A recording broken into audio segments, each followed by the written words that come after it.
I was born and raised in Slovenia, an urban village where you can see a cultural clash between West and East. My family relatives are located in Bosnia, a no man's land, a country that got famous after war in 90s. I'm a child of transition from communism to capitalism, transition from traditionalism to liberalism, transition from ruralism to urbanism, transition from war to peace, transition from Yugoslavia to Slovenia, from Balkan to European Union, and perhaps collapse of European Union to another transition. When I was 7 years old, I received a gift package from USA from unknown family. It was a present for economically unprivileged kids and children who were victims of Yugoslav war.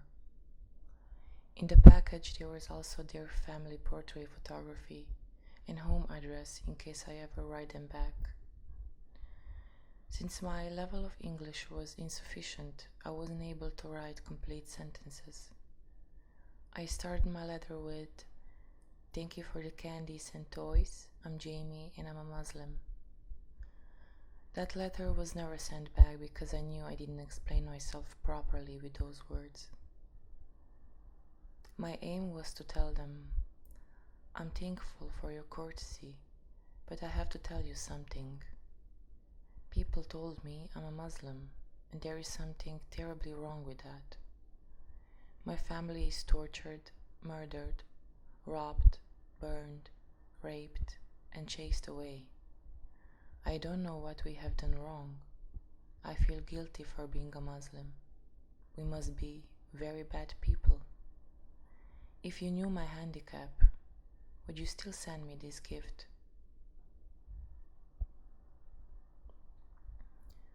Syria, Iraq, Afghanistan, Somalia, Sudan, Bosnia, Kosovo, Palestine, money, weapon, Donald Trump, refugees, children.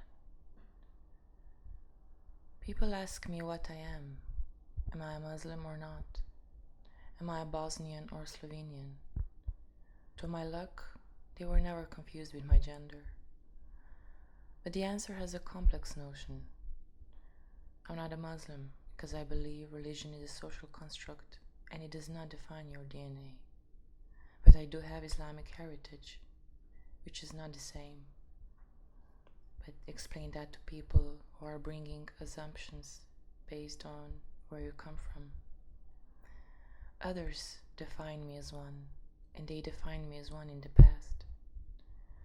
Others stigmatized me as a Muslim based on what kind of name my parents are named by.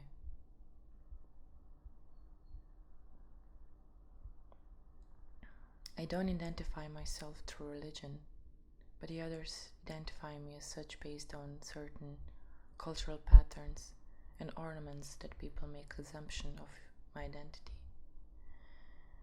It's not necessary to declare who you are, but to where hatred can lead us if we remain ignorant. Syria, Iraq, Afghanistan, Somalia, Sudan, Bosnia, Kosovo, Palestine, money, weapon, Donald Trump, refugees, children. One day, I got an offer from an older man. I knew this was the beginning of my profession. I was jobless anyway and had nothing to lose.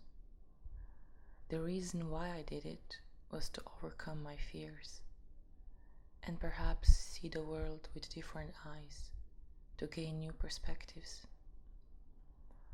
I've got involved in this business for the last 5 years, and I'm not sure I will ever be able to step out of it. I'm the first one in my family who had begun doing it.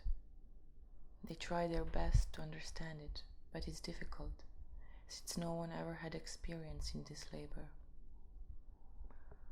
They were concerned about me because they have heard from other people that this job can be dangerous. It means living on the edge of safety. It never provides stable health insurance. It never brings regular payments. And it can never cover the cost of electricity or rent. Working hours are mainly the night shifts. An amount of salary always depends on client satisfaction. It's as if almost became an addiction. To do this job, it takes a lot of sacrifices because you're dealing with social norm that is not always well acceptable.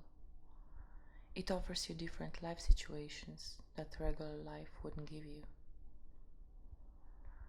I also have become a subject that is constantly exposed to criticism to what other people might think of me.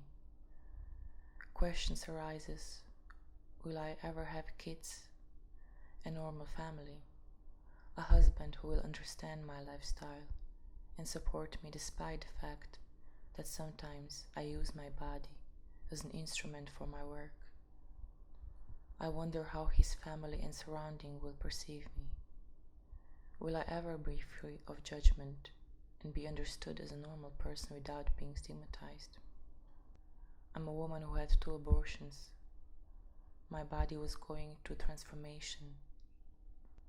I have a cellulite thanks to birth control pills, medication that was created by men. My body is dominated and colonized by manhand. This is what it means to be a woman today.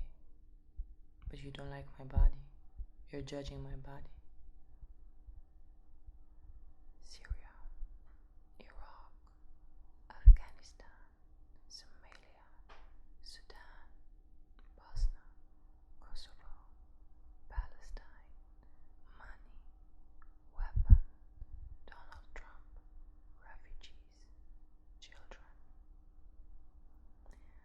There was a time when I was homeless and sleeping on the floor in the building, where I was hiding myself from security in order to continue with my work and hoping not to be discovered. Even though I have to be honest, I don't enjoy my work all the time, especially when it comes to facing with strangers, random people. Sometimes I simply get tired and can't put up a show for them. It has to do something with the mood, my mood. I choose this field because I don't want to have any boss, authority to obey. When entering my working space, it gives me a feeling that I play this game for them and not for me. Suddenly it's clear that I'm supposed to follow the rules. I need to smile, socialize, dress up properly, whatever that means, and talk about myself, how I did it, why I did it, what's the meaning, purpose, and where I'm heading next. All this is good and necessary, but only when I'm in a good mood once again. Yeah, it takes a lot to be an artist. And what about you? What about us? One thing is for sure, we are all silent observers.